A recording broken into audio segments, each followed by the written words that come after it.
Стефано възкръсна България. Но в Берлин я разкъсаха на три. За свободното княжество на юг от Балкана остана само София. Южна България, наречена Източна Румелия, остана васална на султана, а Македония отново черна рубиня. Принуден да се подчини на решенията на Берлинския конгрес, българският народ не се отказа от идеята за пълно национално обединение. През месец февруари 1885 година се създава Български таен централен революционен комитет, чийто идеолог е Захари Стоянов. Още в първия брой на вестник Борба той пише: „Ние ще се борим за истинската свобода и независимост на тая страна, която се нарича България и която е разделена на три части, като употребяваме подходящи оръжия, къде какво е нужно.“ През същия месец февруари е създаден и Голямоконарския комитет за съединението, в който влизат поп Иван Генов, Петър Шилев, Стоян Сренев, Христо Фотински и други. По това време в селото е Продан Тишков Чардофон, който обучава народната войска и усилено агитира за въстание. Годината е 1885. Датата 5 септември. Мястото поляната насред село Голямо Конаре. Събитията в селото са драматични. По-рано през деня префектът Димитров е пристигнал, за да арестува Чардафон Велики. Но голямоконарци вече са готови да тръгнат на борба за обединение на Отечеството.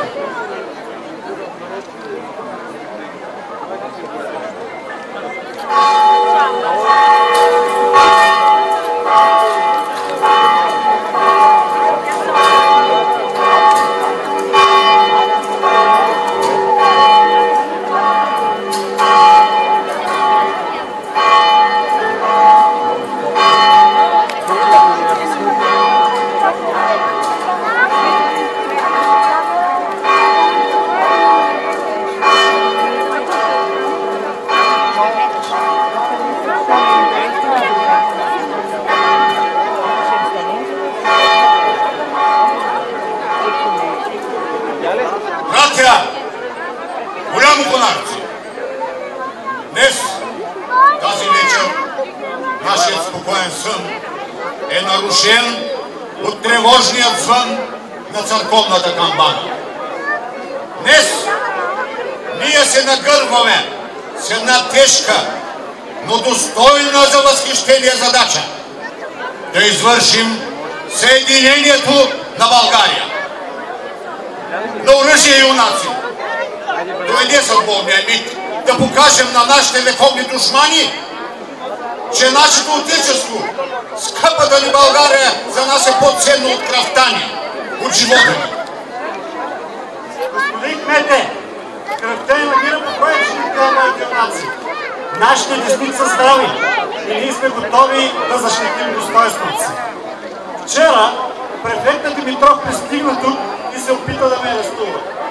Но вместо това, той беше арестуван от мене и му съобщихме, че съединението е обявено. Братя, нашата съвест не може вечно да бъде, тя се бунтува. Ние не можем да бъдем безучастни към това, което става.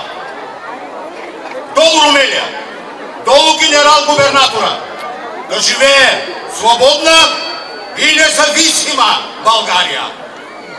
Търпението ни се изчерпа. Часа наближава. Скоро ще тръгнем към Пловдив, за да извършим съединението.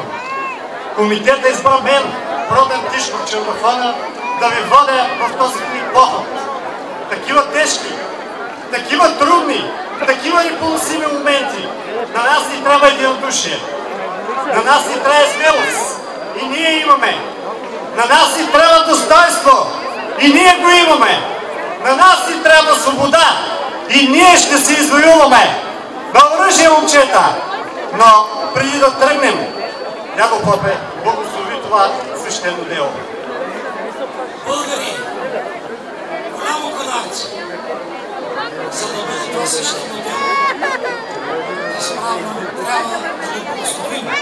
И най-вече хората, ние с Бог, Райко, трябва да усетим знамето и да благословим всички, които ще отидат да се молят за обединението на майка България. Господи, благослови това знаме и това оръжие и тези юнаци и славното дело, което ще извършат. Амин. Знаменосец на знаме.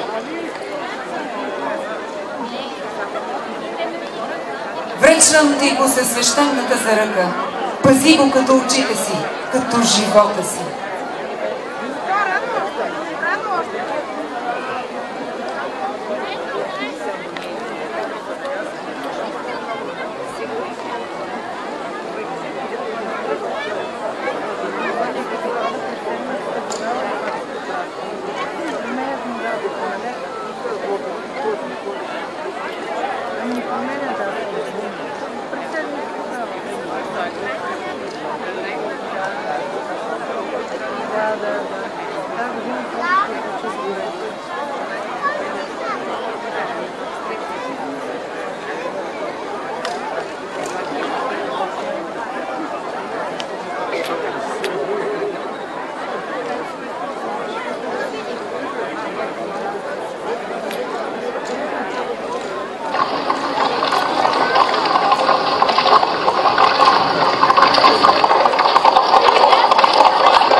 Господин генерал, трудно ми е да ви посрещна с традиционното наше българско добре дошъл, като ви гледам в какъв кайфет идвате, но аз знам, вие сте българин и сте добре дошъл при нас.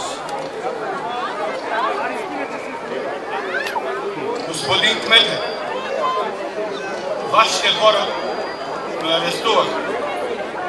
Но аз идвам при вас не като арестантен, не като генерал, нито като паша. Идвам като гражданин и то български. И да ви кажа, аз не се срамувам да се наричам българин, защото и не се страхувам за своята особа, защото съм работил честно за народа и отечеството. Нашия народ заслужава това дело. Братя, вчера ние, заедно с нашите братя от Салапица, от Царацово, от цяла България, от цяла Южна България, айде, Румелия, вече Румелия, ние извършихме едно голямо дело. Това дело ще остане завинаги и нашата чета ще се споменава.